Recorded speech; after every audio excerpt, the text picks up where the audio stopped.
Assalamualaikum dan salam sejahtera. Kami daripada kumpulan HM2413P1. Saya Nur Fatin Akilah.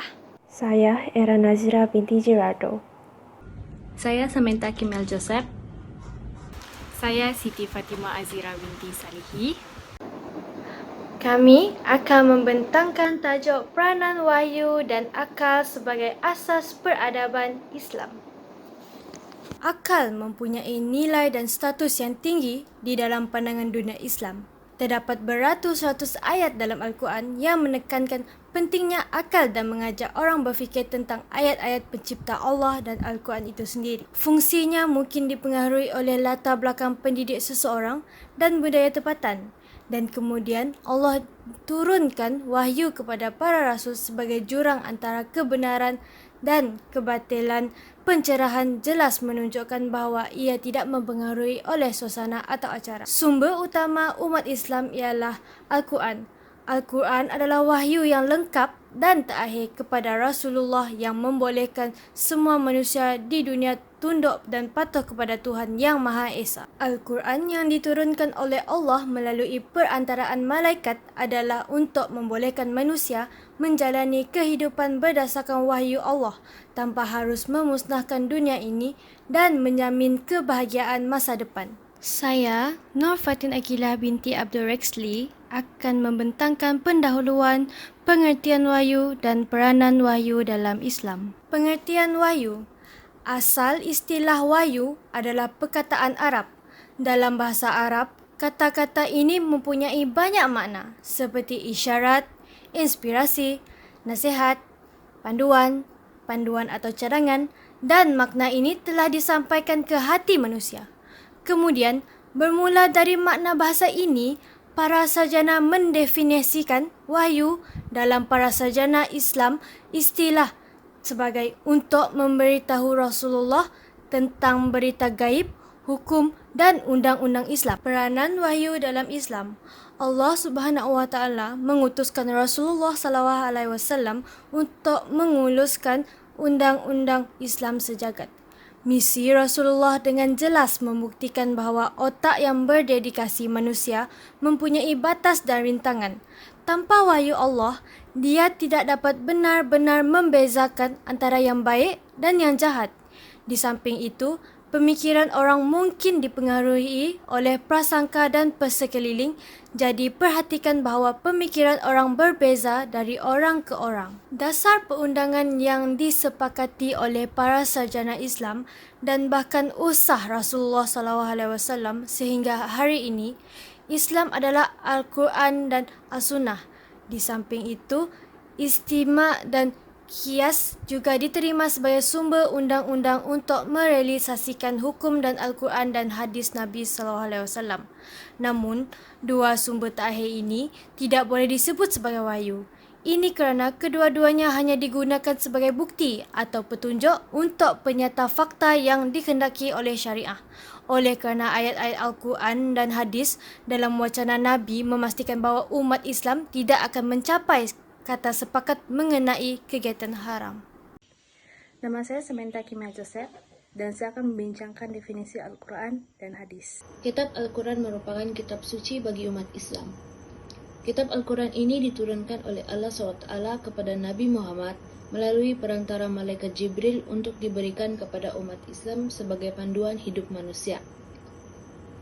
Selain itu, Al-Quran juga dijadikan sebagai sumber utama dalam apa jua aktiviti, terutamanya dalam menyelesaikan masalah atau cabaran dalam kehidupan seharian. Menurut Muhammad Ali Ash-Shabuni, Al-Quran ditulis pada mushaf-mushaf dan lalu disampaikan kepada manusia penerus umat secara mutawatir. Kandungan atau isi Al-Quran adalah terdiri daripada 114 surah iaitu 89 surah Makkiyah dan 28 surah Madaniyah, manakala jumlah ayat keseluruhan adalah 6.236 ayat. Definisi hadis. Hadis adalah sesuatu perbuatan, perkataan atau perakuan yang dilakukan seharian oleh Nabi Muhammad di mana menjadi sumber panduan utama bagi umat Islam.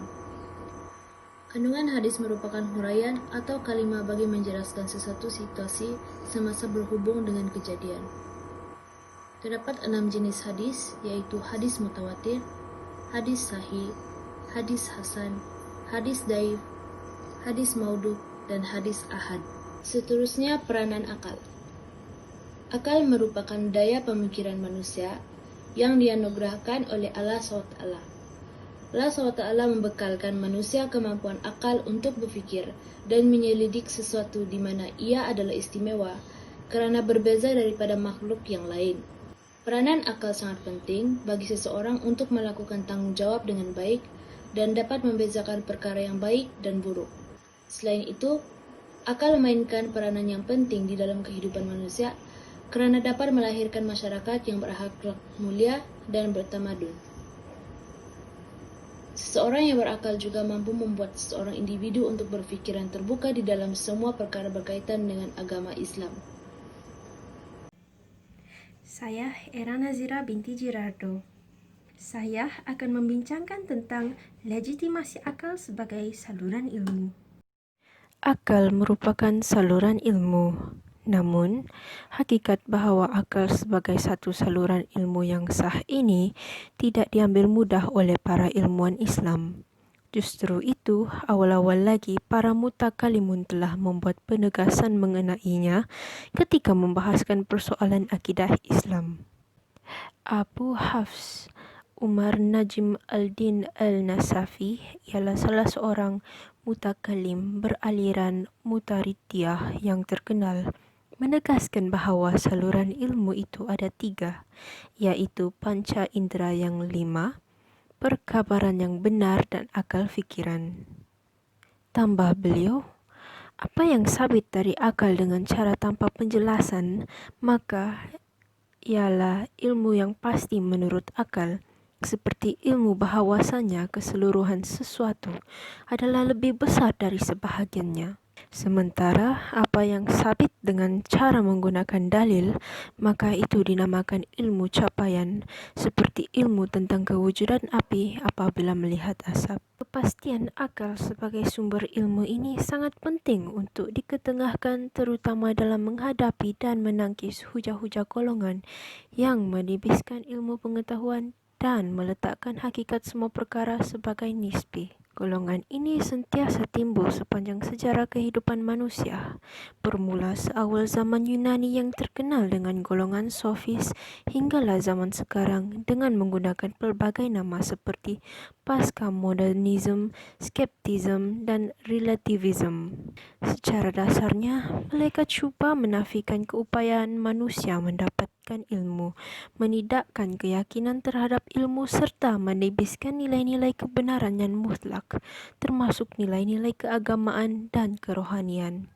Saya Siti Fatimah Azira binti Salihi akan membincangkan tentang akal alat penting dalam memahami wahyu. Hubungan antara akal dan wahyu seharusnya dilihat lebih bersifat saling memerlukan dari bersifat bertentangan. Hal ini kerana Al-Quran diturunkan kepada manusia yang mempunyai akal dan akal manusia yang akan menganggap, memahami dan meneliti segala isi kandungannya.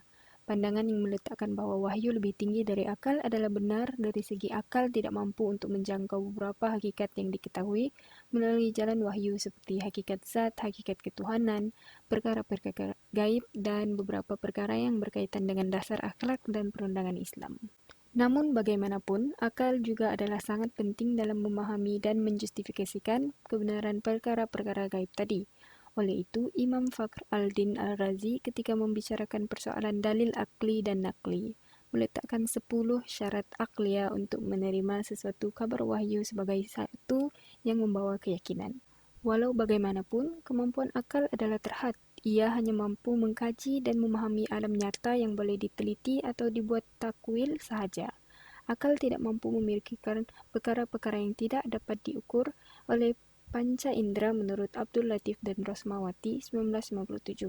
Perkara ini telah disebut oleh Allah SWT dalam surah An-Nisa ayat 103 yang bermaksud, ia tidak dapat dilihat dan diliputi oleh penglihatan mata, sedang ia dapat melihat dan mengetahui segala penglihatan mata, dan dialah yang amat halus dalam melayan hamba-hambanya dengan belas kasihan lagi amat mendalam pengetahuannya. Dalam konsep falsafah dan pemikiran Islam, akal dianggap sumber yang penting dalam mendalami ilmu ini. Malahan, Akal adalah pokok kepada falsafah dan kunci utama ilmu ini. Kerana itulah terdapat banyak perbahasan falsafah memerlukan pemikiran yang tajam untuk menguasai dan mendalami. Namun sekiranya terdapat perbezaan antara akal dan wahyu, maka wahyu dianggap sebagai asas dan pedoman kepada akal, dan akal ketika itu perlu akur kepada wahyu. Hal ini kerana wahyu bersifat maksum dari segala kesalahan dan kesilapan, manakala akal tidak memiliki keistimewaan ini. Untuk menyimpulkan perbincangan kami, akal dan wahyu adalah dua anugerah agung Allah Subhanahu Wa Taala kepada manusia, di mana wahyu adalah pemisah mutlak antara hak dan batil tanpa sebarang prejudis, kerana ia dari Allah Subhanahu Wa Taala dan tidak terpengaruh dengan suasana, tempat maupun budaya. Seperti apa yang rakan saya telah membincangkan, akal mempunyai batasan dan tertakluk kepada tahap perubahan manusia dan ketepatan sistem berfikir yang dibangunkan. Sekiranya sistem pemikiran itu salah, maka semestinya dilihat bercanggah dengan wahyu, begitu juga sebaliknya. Itu sahaja daripada kami. Sekian dan terima kasih.